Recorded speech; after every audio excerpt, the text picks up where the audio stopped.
Radio refait sa déco avec Maison Créative. Sandrine Debruyne. Bonjour Sandrine Debruyne. Bonjour Jean-Marie. Et bonne rentrée à vous, directrice de la rédaction de Maison Créative. Sandrine, on en a beaucoup parlé, la flambée du coût de l'énergie, l'augmentation des prix de l'électricité, du budget quotidien, tout est sous tension. Alors, on va essayer de vous aider, chers amis qui nous écoutez sur Sud Radio, avec une idée toute bête. Concrètement, Sandrine, on va essayer de baisser la facture d'énergie de tous ceux qui nous écoutent sur Sud Radio en choisissant mieux leur électroménager. Ça représente quoi la consommation d'un sèche-linge et d'un lave-linge d'abord? Eh bien, c'est en moyenne 6% de la consommation d'électricité de l'électroménager. En fait, pour une machine à laver, oui. typiquement, parce que c'est vrai que c'est la rentrée, donc on sent que les machines à laver, les sèche-linges, là, on va tous en avoir besoin. Donc pour une machine à laver d'une puissance de 1000 kW, chaque cycle, en fait, coûte en moyenne 12 centimes d'eau et 13 centimes d'électricité. Je vous laisse faire quand même le calcul à l'année, vous allez voir, ça va vite monter. Effectivement, si on lave souvent ses habits, encore plus d'ailleurs. Concrètement, ça représente ceci. Maintenant, quelles sont vos astuces pour réduire la consommation électrique du lave-linge? Alors, c'est vrai que derrière, il nous disait tout à l'heure, c'est facile, vous prenez votre savon de Marseille, vous allez au lavoir. Moi, je trouve que c'est un petit peu quand même exagéré. Comme dans l'assommoir, après tout, pourquoi pas? Voilà, on peut revenir un petit Zola, ça va nous faire du bien aussi. Donc plus réel. En fait, vous lavez à froid, tout simplement. Un cycle à 60 degrés au lieu de 30 degrés, c'est en moyenne 80% d'électricité pour chauffer l'eau. Donc ça, c'est vraiment important. Moins vous utilisez de lessive, en fait, et plus le cycle de rinçage sera court. C'est tout bête, mais en fait, là aussi, vous consommerez moins d'électricité. C'est des petits gestes quotidiens comme ça. Alors, entretenez votre machine à laver. Vous évitez de faire gonfler vos factures inutilement également. En fait, vous nettoyez les filtres, les joints du tambour. C'est des petits gestes comme ça qu'on disait tout à l'heure anodins, qui vont moins consommer d'électricité. La machine ne va pas être soumise tout d'un coup à beaucoup plus à puiser en fait dans sa ressource de lavage. Et c'est vrai que du coup, ça fonctionnera correctement. Ça fonctionnera beaucoup mieux. En tout cas, dans cette rubrique, on parle évidemment design, Sandrine. Toujours bon plan économie. Alors, parmi les meilleurs modèles de 2022 dans l'électroménager, quels sont ceux qui ont retenu votre attention? Alors, ils ont tous pris en conscience justement ces factures qui s'élèvent. Alors, vous avez du dosage automatique, par exemple, chez Candy. Donc, du coup, dosage automatique, vous avez compris, forcément, moins de lessive, moins de consommation. C'est rodé. C'est rodé. Chez Miele, c'est pareil. Il y a 12 programmes de lavage avec un dosage en fonction de la salissure. Donc, il y a vraiment des petits scans à l'intérieur. Très sale, jusqu'à pas sale du tout. Jusqu'à pas sale du tout. Donc, si pas sale, peu d'eau, peu de lessive, etc. L'imitation des bactéries, par exemple, chez Brandt, c'est vrai que, pareil, ont un petit peu la même notion.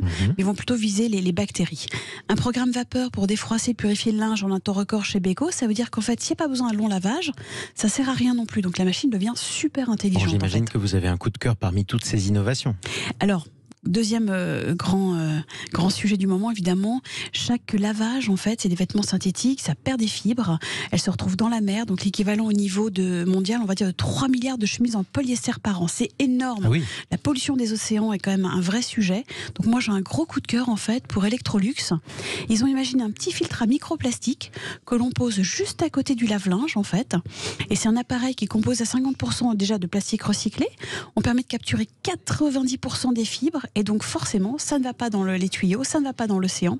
C'est un vrai coup de cœur écolo. C'est un vrai coup de cœur. Côté sèche-linge, ma chère Sandrine, c'est la même offre tout aussi variée et axée sur l'économie d'énergie? Je vous assure qu'ils sont tous les deux au taquet en fait. Sèche-linge, lave-linge, ils se ressemblent un petit peu. Ils sont hyper même connectés entre eux. Ce qui veut dire qu'en fait, quand votre linge est lavé, si vous connectez bien votre sèche-linge avec, il va pouvoir ajuster le dosage du séchage. Est-ce que le linge a été très très mouillé, plus ou moins?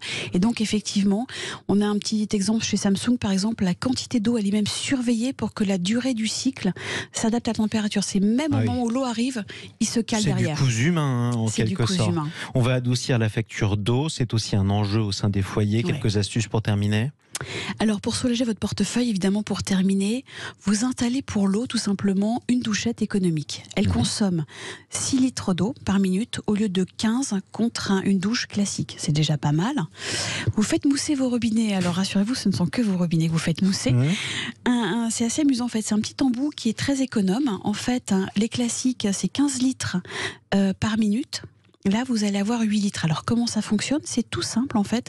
Un écomousseur, il va injecter de l'air dans l'eau. et du coup la pression va être la même, mais la consommation sera beaucoup moins. Et ça fait des bulles en plus, c'est Ça magnifique. ne fait pas forcément des bulles. Non, mais en tout cas, c'est pratique. Voilà. Et ça réduit la consommation. Merci beaucoup pour tous ces bons plans, ma chère Sandrine Debruyne, directrice de la rédaction de Maison Créative. On peut toujours lire tous ces conseils d'ailleurs, et puis surtout regarder les images de ces magnifiques appareils, parce que ce sont On quand vous même... en postera quand même Voilà, quelques-unes. ce sont de très belles machines. On va en poster sur la page Facebook de Sud Radio, bien sûr, le site internet de Maison Créative. Et on vous recommande d'ailleurs de vous lire. On vous recommande à vous qui nous écoutez de lire Sandrine Debruyne dans Maison Créative. Merci à vous et on vous retrouve dimanche prochain à la même heure. C'est l'heure à laquelle on sort de la maison. Là, on va quitter la buanderie. Et dans un instant, on vous emmène au jardin.